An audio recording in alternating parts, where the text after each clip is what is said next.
Welcome to another episode of Behind the Story. I'm your host, Eli Sherman, here alongside my co-host, Kim Kalunian of 12 News. And Kim, very excited about today's episode because we get to talk about the thing that's been, plaguing me anyways for the past week, which is snow and snow removal.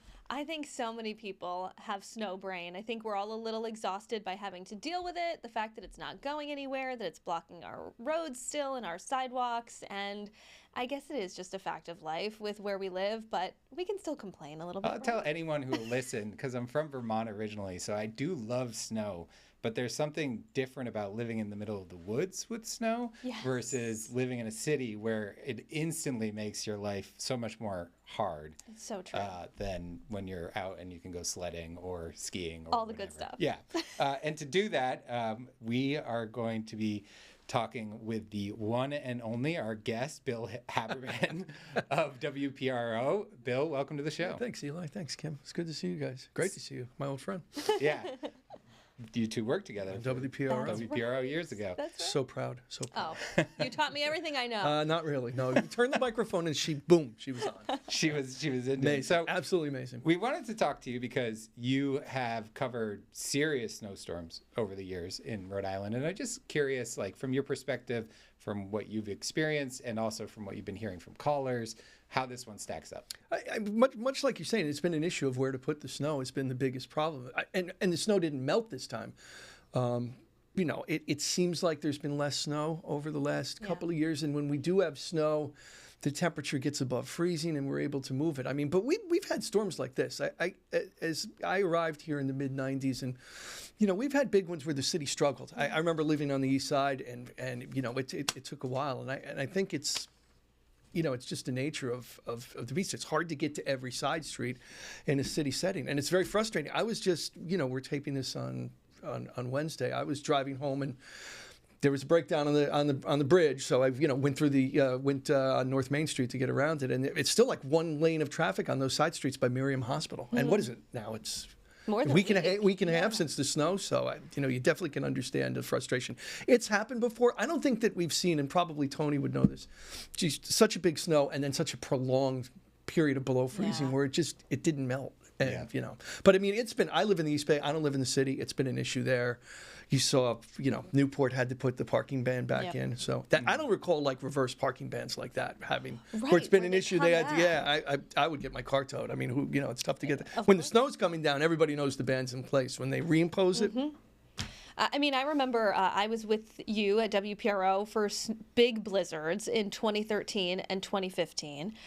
Just talk us through, because, when you're in TV news, people see us standing out in the snow with the yardsticks and the shovels, and they get a little chuckle out of us, standing out in the blizzard conditions. What's it like in a radio newsroom? Because I know we had people like walking down the Wampanoag Trail to try and get to the studio to broadcast at the time. We had sleeping bags on the floor. I mean, it's kind of crazy. Yeah, well, the 2013 storm, I think that was Nemo. Yes. And in my mind, that was almost kind of, now we've seen hurricanes in our time and everything that have knocked out a lot of power. But the thing about that storm is it powered over 200,000 people. And that night, I remember being home in Wickford. It was 4 degrees.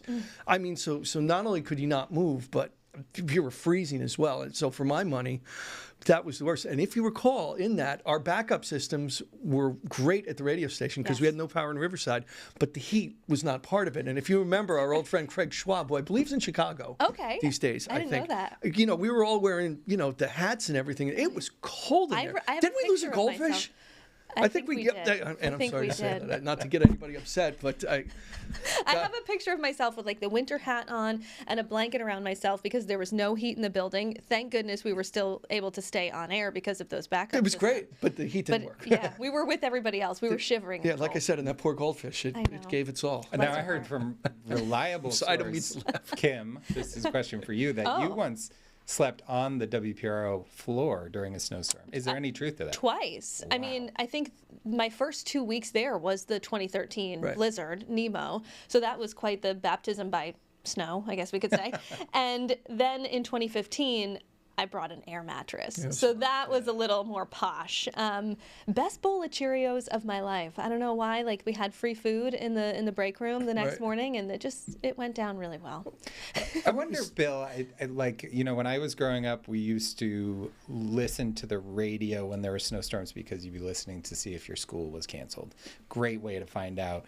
And, you're sort of listening to all of the call outs whenever they're listing out that names of those schools. Do you have insight into like what kind of tune in you have during snowstorms or other major, weather events where people are really turning to the medium to get their information? I mean, I can only hazard a guess that there'd be people a little bit more interested. I mean, the thing about cancellations, I did the same thing. My hometown was New Brunswick, New Jersey, at WCTC, which I think is still there. And we used to do the same thing. Listen in on the morning, hope. And here in Rhode Island, Salty Brine, no school, Foster Gloucester. That's right. And now the announcement this week, by the way, was Foster Gloucester, no school, grades 1 through 6, distance learning. Could you imagine Salty trying to spit all of that out with Larry? I mean, God rest. But so, the change over the years. I'll give you an example. Kim knows my son, my oldest, is now 25 years old. Wow. He's the son of a broadcaster. He's been getting alerts on his phone his whole life that school. So, the operations, I think it's still helpful because it gives people an idea of what's going on around the region. But, I mean, now you also look at it with the storm that we had this week. School districts are making the announcement on Friday afternoon. That's true. Like in our district in the East Bay, they announced distance learning on Friday afternoon. And that's also a big thing as well. They've ruined ruined it, depends upon how you look at it.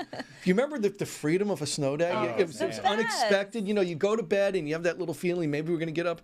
Now, in many districts, right, you still have to turn on the computer and do distance learning. Yeah, So Operation Snowball is so iconic. I mean, it's been around for, how long is Operation Oh, my, the brand used to be, easily. Oh, I'd make a mistake. I mean, I'd say 50 years. Yeah. But it used to be a real undertaking because literally there would have to be all the staff, the sales staff, the promotion staff, the administrators would have to come in and literally answer phones. And that was a pain. And then, if you got a surprise snow and nobody was there to answer the phones, that was a disaster. Now the Rhode Island Broadcasters Association, 15 years ago? 10, it's maybe longer than that. Yeah. They took control of the whole thing. It's all automated. The people type in their code, the cancellations. I get the same cancellations that run on the bottom of your screen on the TV. So it's more streamlined. Yeah, well, it's just, you don't have to talk to a human being anymore. On my small station in London, I literally had to answer the phone while I was on the air. On the air, North Stonington, no school today. So, and you write a little check mark. So that's long, long gone. And thank goodness, too.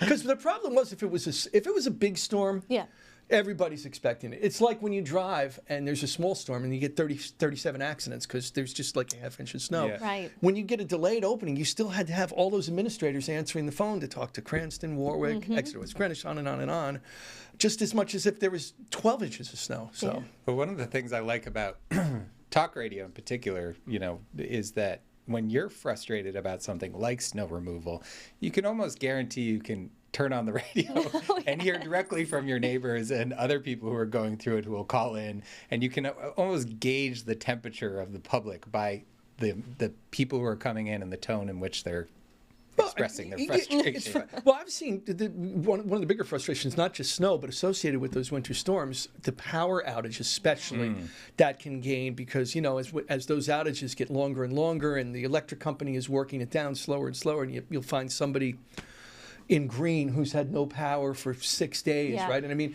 after a while, day one, day two, I can hear you start getting in without a shower for 6 days, and so you can hear that anger. And the other people who have their power, they're like, hey, what's the big deal? Yeah.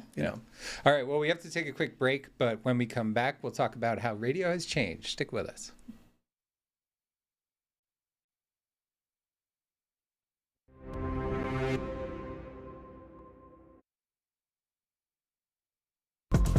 Welcome back to Behind the Story. I'm your host, Eli Sherman, alongside my co-host, Kim Clunian of 12 News. And our guest this week is Bill Haberman of WPRO. And Bill, I want to talk more about radio, but just real quick, for folks who don't know, you are you do PA for Brown Athletics. Yeah, a lot of them, yeah. Where, of course, the school was the target of a deadly attack last month in December, or now 2 months ago in December. And I just was curious, from your perspective of being a member of that community, what that was like when it was happening and, for days after the coverage of trying to catch the killer? I think I got the alert on my phone since I'm in their employee. I'm not a full-time employee there as the in-stadium announcer, but first alert came and thought, I hope this is a mistake. You know what I mean? I hope that it was just somebody being overzealous or a false alarm or something like that. And then obviously, as the minutes passed, you begin, this is not a false alarm here, that this is the real thing going on. I mean, like anyone else, if you've been doing news since, I guess, Columbine, right? Every time, and there have been so many of these incidents, you're like, boy, I hope this never happens in Rhode Island. Until that point, it hadn't. Mm-hmm. And you've almost felt like, well, maybe God's with us and we're blessed. And when it turns out like that, in terms of the timing, a week before I was in the basketball arena, the Pizzatola Center. At that same time, we were for a men's basketball game, and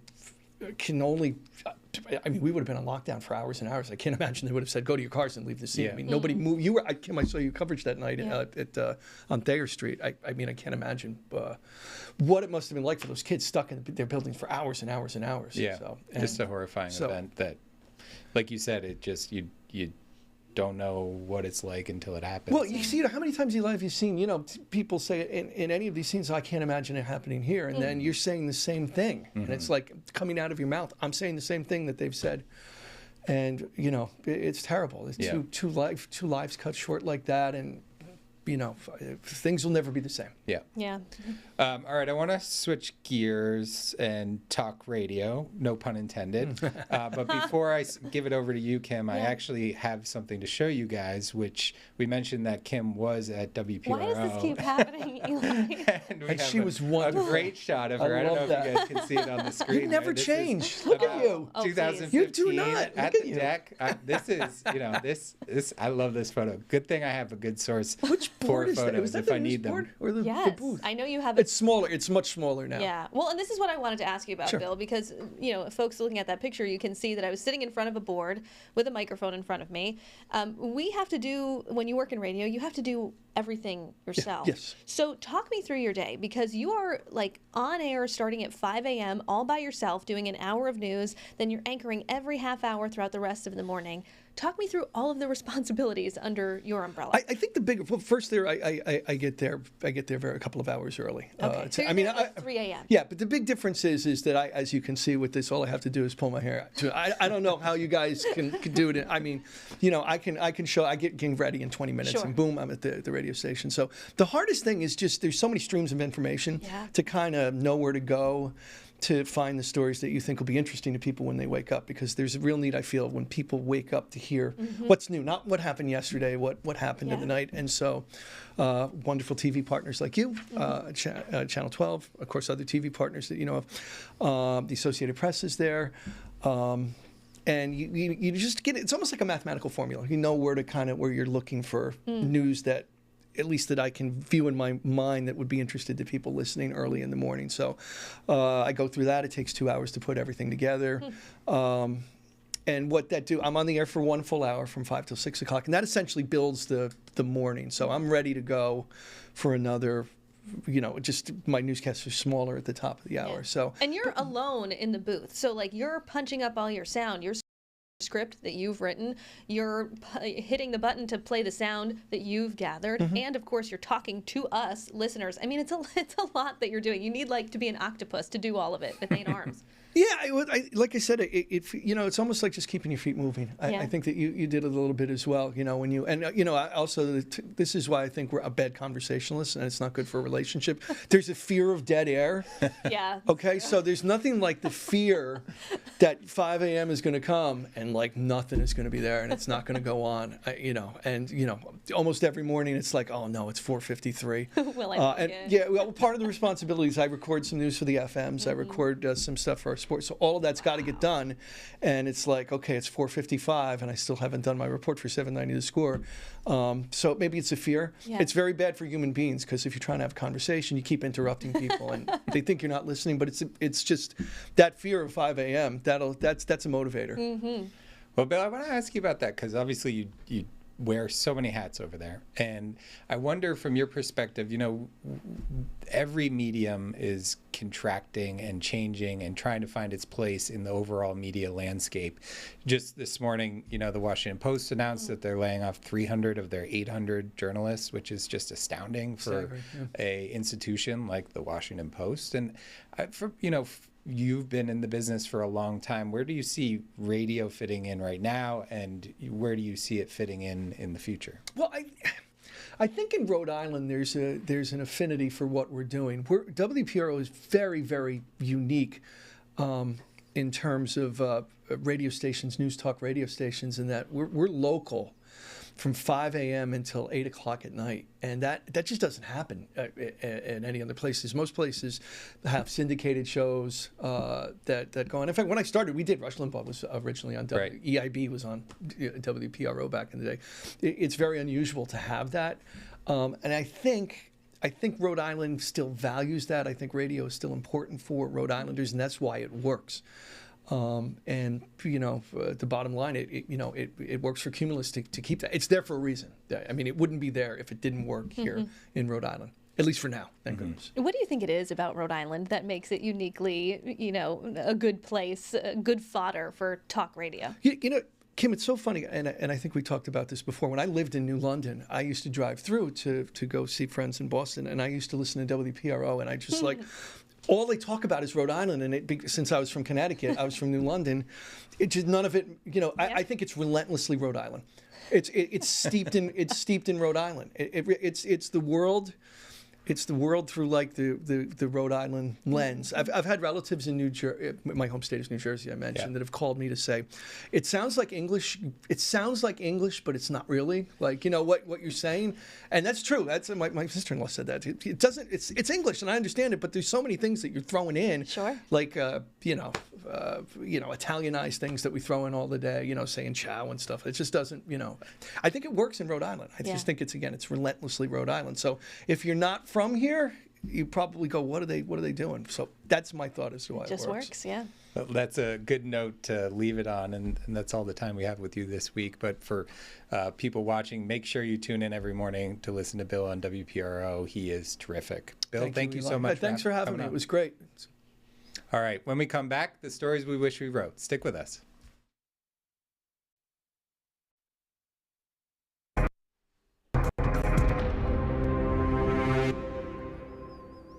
Welcome back to Behind the Story. I'm your host, Eli Sherman, alongside my co-host, Kim Kalunian of 12 News.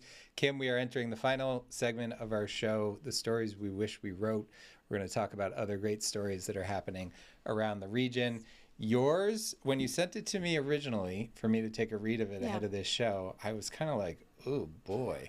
But then I read it, and it is what a trip. So please take it away. Okay, so the story that I wanted to highlight, first of all, the headline is New Bedford Man Found Not Guilty of 2001 Beating Death of Half-Sister.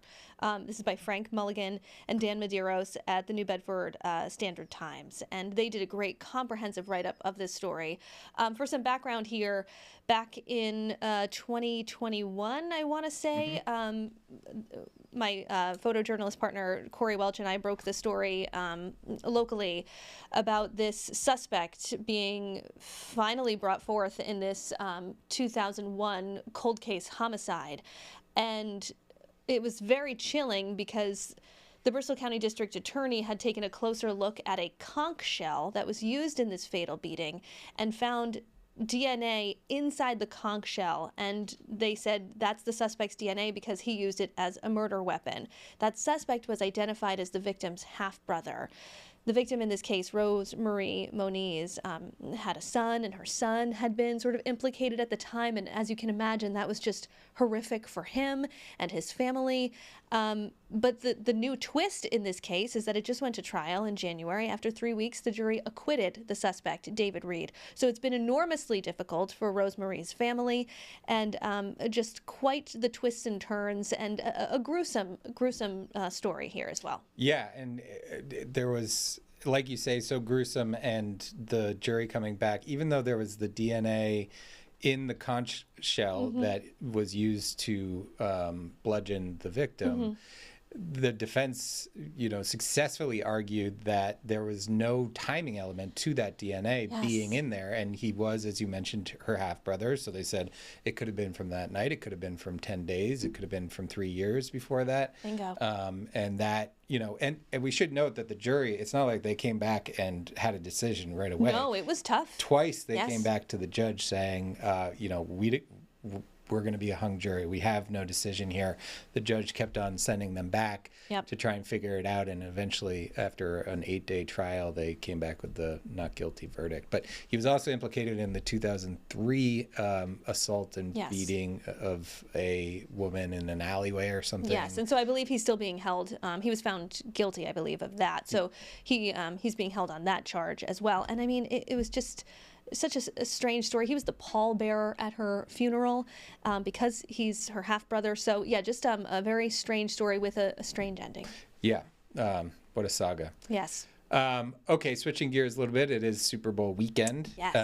And so I like this story from Gina Riccardi, I believe you say, of the Valley Breeze. She's a contributing writer. It's called Interest in Betting Sky High with Patriots Back in Big Game. And, I'm always a sucker for sort of the fringe stories that come with Super Bowl because it's such a long week in between when they play the actual divisional championships or league championships into the Super Bowl. What do we do with ourselves on that Sunday without football? And she wrote that Rhode Islanders are likely to dig $7 million to $10 million deep into their pockets, wagering nearly $70,000 in bets statewide on that game, that's a pretty flooring number. But, it really is. But she talked to people who are like, I love betting, I love gambling, and like the Super Bowl is the time to do it. And I did some reporting separately on gambling and gambling revenue in the state. Really boring stuff, Charts and graphs. Exactly. And it is the #1 single day betting event in the United States is the Super Bowl. Oh, I mean, it's literally the Super Bowl, right? It's the term that we use for the big day in other areas of life. So, I mean, it makes sense. And I guess if you're not going to shell out the cash to buy a ticket to go to the Super Bowl, you might as well have a little bit of fun with your money and put some money How on are you feeling about the game? I think the Patriots are going to do it. Yeah. Yeah, why not? Yeah, that's the right answer. What do you think? You're not saying. No, I think it's going to be 28-17 Patriots. There you go. Write it down. We have about 10 seconds. You think you can rip one more out? Sure. Belton Court Development Plan is an engineering marvel in density. This is by Josh Bickford, East Bay RI. Folks on the East Bay probably familiar with Belton Court. It's this incredible sort of mansion that had been a private home, then a school. It's being redeveloped. A lot of controversy. We're going to stay tuned on that story. A lot of units in that one. Yes. I think it was 344. Okay. That's all the time that we have this week. Thank you so much for watching. Please go check us out on our website, WPRI.com. But for now, I'm Eli Sherman for Kim Clooney, and thanks for watching Behind the Story.